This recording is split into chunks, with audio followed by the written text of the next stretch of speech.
ಹಿಟ್ಟು ಕಲಿಸ್ತಾ ಇದ್ದೆ. ಸೀದಾ ಹಿಟ್ಟು ತಂದು ಕಲ್ಲ ಕಚ್ಚಿಬಿಟ್ಟೆ. ನೀ ಬಂದ ಖುಷಿಯಾಗ ನಿನ್ ದರಿ ಕೇಳ್ದಲ್ಲ ಹಂಗದ ಬಂದ್ಬಿಟ್ಟೆ. ಬಂದ್ಬಿಡಮ್ಮ ಅನ್ನ ಇಲ್ಲಿ ಕಾಣಲ್ಲ. ಅವ್ರ ಇಷ್ಟಪಟ್ಟ ನೀನು ದಾರಿ ಕಾದು ದಾರಿ ಕಾದು ಕಾದು ಒಂದ್ ಕಡೆ ಹೋಗಿ ಬರ್ತೀನಿ, ಎತ್ತಿಗೆ ಸ್ವಲ್ಪ ಮೇವ್ ಹಾಕಿ ಬರ್ತಾನೆ ಅಂತ ಹೋದ್ರು ನೋಡು.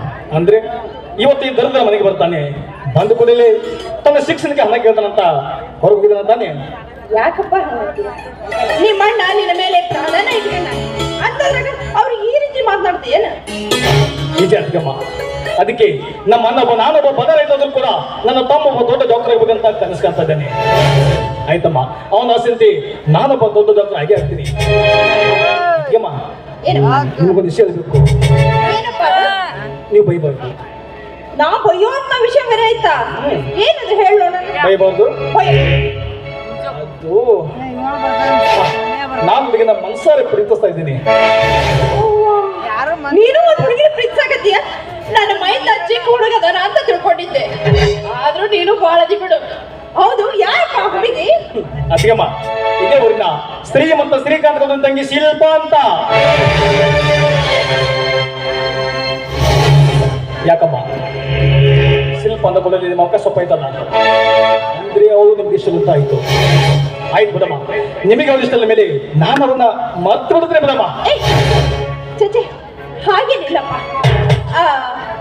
ಅದು ನೀನು ಒಂದು ಹುಡುಗಿ ಇಷ್ಟಪಟ್ಟಿದ್ದಲ್ಲ, ಅದನ್ನ ಕೇಳಿ ಸ್ವಲ್ಪ ಆಶ್ಚರ್ಯ ಆಯ್ತು. ನೀ ಏನ್ ಚಿಕ್ಕ ಮಾಡಬೇಡ, ನಿಮ್ಮ ಅಣ್ಣಗೆ ಹೇಳಿ ಹೊಸ ಜವಾಬ್ದಾರಿ ನಂದು. ಆಯ್ತಮ್ಮ, ಅನ್ನಕ್ಕೆ ಹೇಳಿ ನೀನು ಒಪ್ಪಿಸು. ಅಮ್ಮ ಸ್ವಲ್ಪ ಯಾಕೆ ಒಳಗಿಡಮ್ಮ, ಅನ್ನಕ್ಕೆ ಜೊತೆಗೆ ಬರ್ತೀನಿ. ಆಯ್ತು.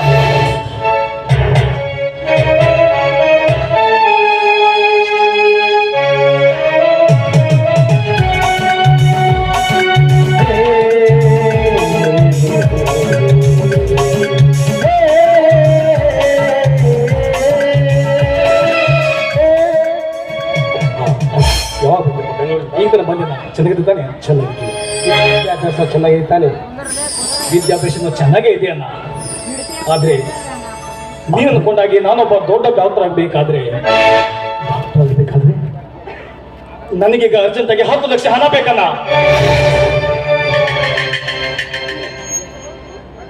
10 ಲಕ್ಷ ರೂಪಾಯಿ ಹಣ ಹೇಗಪ್ಪ ಮಾಡೋದು?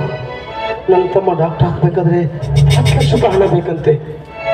ಈಗ 10 ಲಕ್ಷ ರೂಪಾಯಿ ನಾನು ಹೊಡಿಸ್ತಿದ್ರೆ ನನ್ನ ತಮ್ಮನ ಓದು ನಿಲ್ಬಿಡ್ತೆ. ನನ್ನ ತಂದೆ ತಾಯಿಗೆ ಮಾತು ಕೊಟ್ಟದ್ದು ನನ್ನ ತಮ್ಮ ಡಾಕ್ಟರ್ ಆಗೋದು ಇಲ್ಲ. ಹೇಗಾದ್ರೂ ಮಾಡಿ ನಾನು 10 ಲಕ್ಷ ರೂಪಾಯಿಯನ್ನ ಹೊರಡಿಸ್ಲೇಬೇಕು. ಹಾಂ ತಮ್ಮ, 10 ಲಕ್ಷ ರೂಪಾಯಿಯನ್ನ ನಾನು ವ್ಯವಸ್ಥೆ ಮಾಡ್ತೀನಪ್ಪ. ನೀನು ಓದೋದು ಮಾತ್ರ ನಿಲ್ಲಿಸಬಾರ್ದು ನೋಡು. ಏನನ್ನ ದಿನ ಬೆಳಗಾದ್ರೆ ಹೊಲದಲ್ಲಿ ಕೆಲಸ ಮಾಡೋ ಕೂಲಿ ಆಳುಗಳನ್ನ ನಾವು. ಹೀಗಿರುವಾಗ ಒಂದಲ್ಲ ಎರಡಲ್ಲ 10 ಲಕ್ಷ ಹಣ ಅಣ್ಣ ನೀನೇಗನ ಸಂಪಾದನೆ ಮಾಡುತ್ತೀಯ? ಬೇಡಣ್ಣ, ನನಗೆ ಓದ್ ಸಾಕಣ್ಣ. ನಾನಿನ ಜೊತೆ ಕೆಲ್ಸಕ್ಕೆ ಬಂದ್ಬಿಡ್ತೀನಣ್ಣ.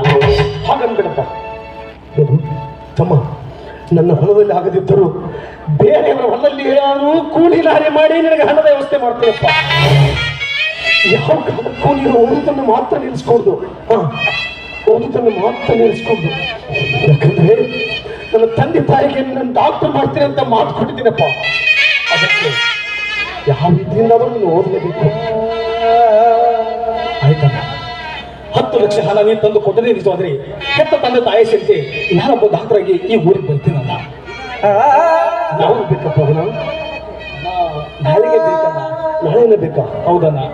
ಆಯ್ತು, ನಾ ಹಣದ ವ್ಯವಸ್ಥೆ ಮಾಡ್ತೀನಿ. ಸ್ವಲ್ಪ ನೀನು ರೆಸ್ಟ್ ಮಾಡಿ ಸ್ನಾನ ಮಾಡಿ ಊಟ ಮಾಡೋದು. ಇಲ್ಲ ನಾ ಬಂದು ತುಂಬಾ ಹೊರಗಡೆ ಬಂದಿದ್ದಾರೆ. ತಾನೇ ಬಂದಿದ್ಯಾ ತಮ್ಮ?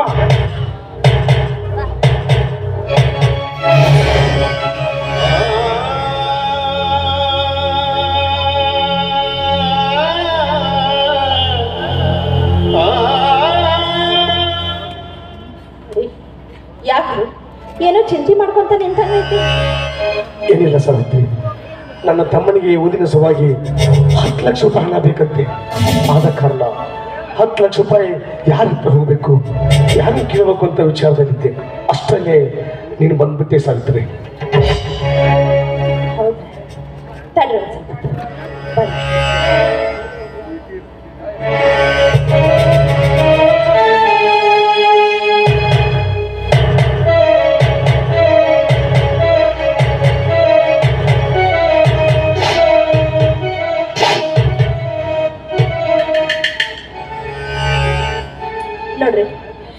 ಮದುವೆಯಾಗಿ ಬರಬೇಕಾರ ನನ್ನ ತವರು ಮನೆಯವರು ಉಡುಗೊರೆಯಾಗಿ ನನಗೆ 2 ಎಕರೆ ಜಮೀನು ಕೊಟ್ಟಿದ್ರು. ನನ್ನ ಗಂಡ ಯಾರ್ದೋ ಮುಂದೆ ಕೈ ಚಾಚೋದು ನನಗೆ ಇಷ್ಟ ಆಯ್ತು. ತಗೋರಿ ಇದನ್ನ. ಮೆಚ್ಚಿದೆ ಭಾರತಿ, ಮೆಚ್ಚಿದೆ.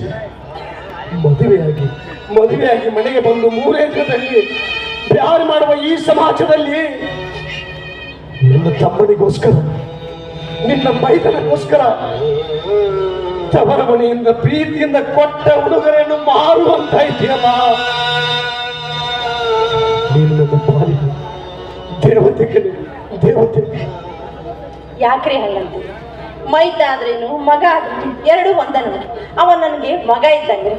ಅವನು ಓದಿ ದೊಡ್ಡ ಡಾಕ್ಟರ್ ಆಗಿ ಬಂದು ಈ ಊರ ಜನರ ಸೇವೆ ಮಾಡಿದ್ರೆ ಅಷ್ಟೇ ಸಾಕು. ಇಂಥ ಹೊಲನ ನಾವು ಸಾಕಷ್ಟು ತಗೋಬಹುದು ನೋಡ್ರಿ. ಅದನ್ನ ಹೋಗಿ ಅಡವಾದ್ರೂ ಇಡ್ರಿ, ಮಾರಾದ್ರೂ ಮಾಡ್ರಿ. ಒಟ್ಟಿನಾಗ ನನ್ನ ಮೈದ್ನಾಗ 10 ಲಕ್ಷ ರೂಪಾಯಿ ಹಣನ ಜೋಡಿಸ್ಕೊಂಡ್ಬನ್ನಿ.